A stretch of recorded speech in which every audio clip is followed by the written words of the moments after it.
Hello there, Shawnee here. Today I'd like to show you a recipe for some English scones. My family really love these and I like them as well.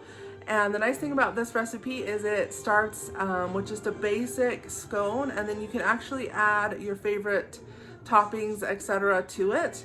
So I'm going to be making a chocolate chip scone today, but I'll talk about some other flavors that you can do really simply with just this simple recipe. So let's go ahead and get started. So for this basic scone, you're going to start. The first 7 ingredients for this are going to be your basic, the plain dough. And it's going to be 2 cups of flour, a 1/3 cup of sugar, a tablespoon of baking powder, a 1/4 teaspoon of salt, a 1/2 cup of cold butter, a large egg, and 1 cup heavy cream. And then after that, you can do a lot of different options. I'll talk about those as we go. So today I'm going to be doing a chocolate chip. So there's our 2 cups of flour. And then we've got a 1/3 cup of sugar. Now for that, a 1/3 cup of sugar is great. There are a couple of different recipes that if I were doing, I would probably use brown sugar. If I was going to be doing a cinnamon scone, I would do the brown sugar and add 1 to 2 teaspoons of ground cinnamon, and then sprinkle a little bit of cinnamon on top just for looks, and then some really coarse sugar on top as well. But for most of the recipes, I would do white sugar. We also need our tablespoon of baking powder.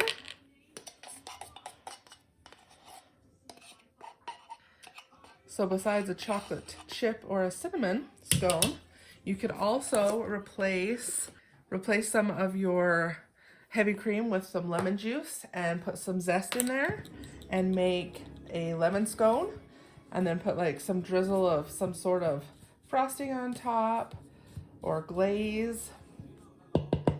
And you want to remember the salt, because that's where, because without salt things are just not as flavorful. Salt brings out the flavor of things. And you want to do about a 1/4 teaspoon of salt. So you want to make sure you have all those ingredients mixed in here together. We're going to use our pastry cutter here, and we're going to cut in our butter.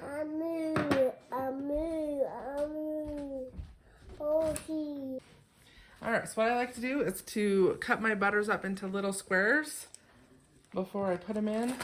And I'll put a few in, cover them with flour, put a few more in, cover them with flour, just to help them not to stick together.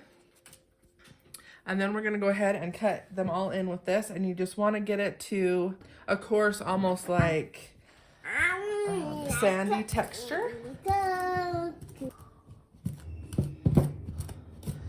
Now this butter, it is about 10:15 right now, and this butter I actually probably took out of the freezer and put in the fridge this morning at about 8:30, and then I left it in the freezer until right before I cut it up into those little cubes and put it straight in here.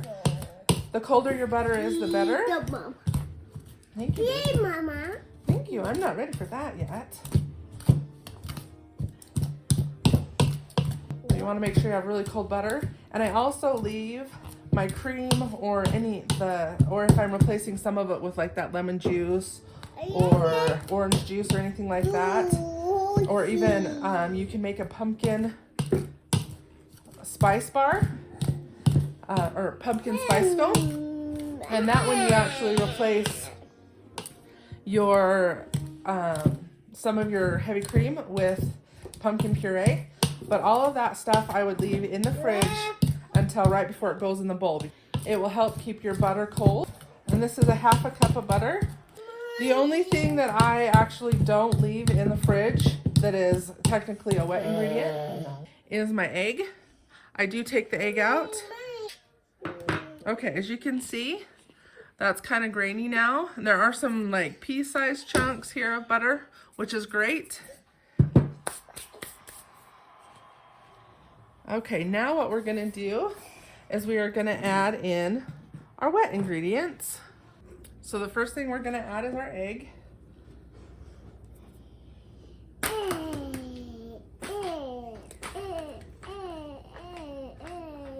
And just a little tip with eggs, if you crack them on a flat surface rather than on the side of your bowl, you'll be less likely to get eggshells. And we'll do a cup of our heavy cream. And I always will add a splash of vanilla.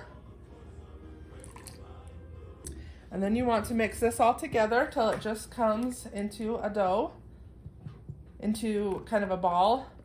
And then you're gonna mix in your chocolate chips, or if you were doing like a cranberry or a blueberry, you would do those at the end as well. Now once it's mixed in some, I do like to use my hands, but I try to use my hands as little as possible because I do have warm hands and I don't want the butter to melt, but I want everything to mix in well.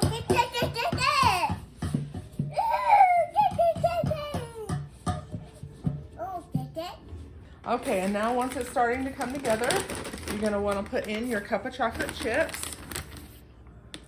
And I just eyeball it, but you can exactly measure if you'd like. And then you wanna mix that in a little bit. But as I said, I like to use the spatula as much as possible because I don't want that butter to get too melty. Now, once I've mixed it some, I'll dump it out on the counter to do a couple of quick kneads to make sure everything's mixed in there. This is also where we shape our dough. And you want it to be about 2 inches thick in a circle. All right, and then before my final press, put a little bit of flour down. About 2 inches, that's about right.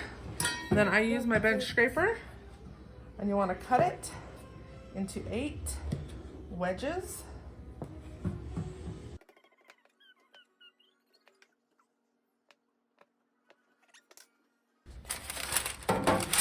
Now, to do your parchment paper on your tray, it actually makes it easier.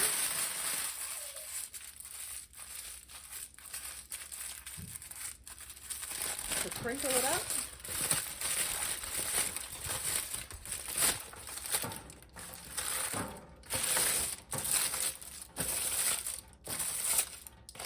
And then your parchment paper actually will lay a little bit better in your pan. And then you want to just lay your wedges here on your tray.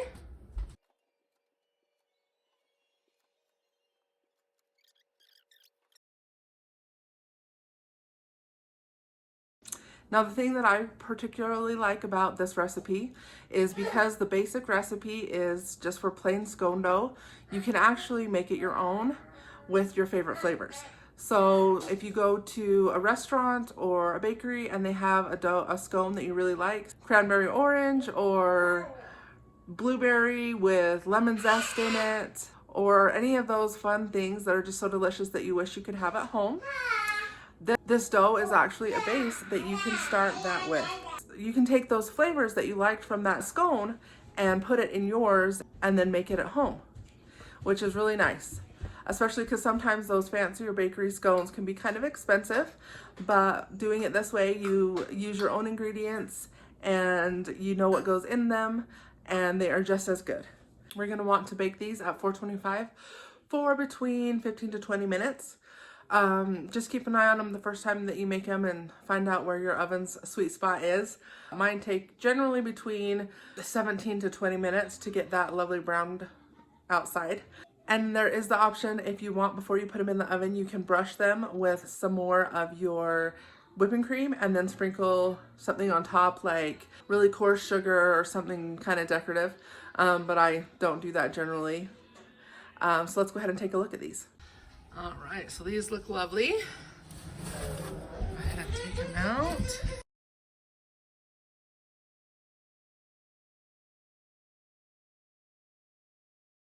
So we'll go ahead and let these cool before break into them.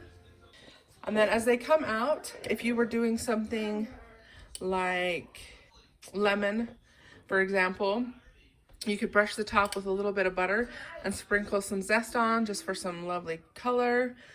You could also, for the pumpkin spice or the cinnamon sugar, you could, again, just brush a little bit of butter on there so that things will stick, and then put on some of that really coarse sugar on top just to make it look nice. But I am not going to do that today. With my chocolate chip ones, they are fine as they are. I hope you guys enjoyed this video and enjoy the scones and give them a try. They're fantastic.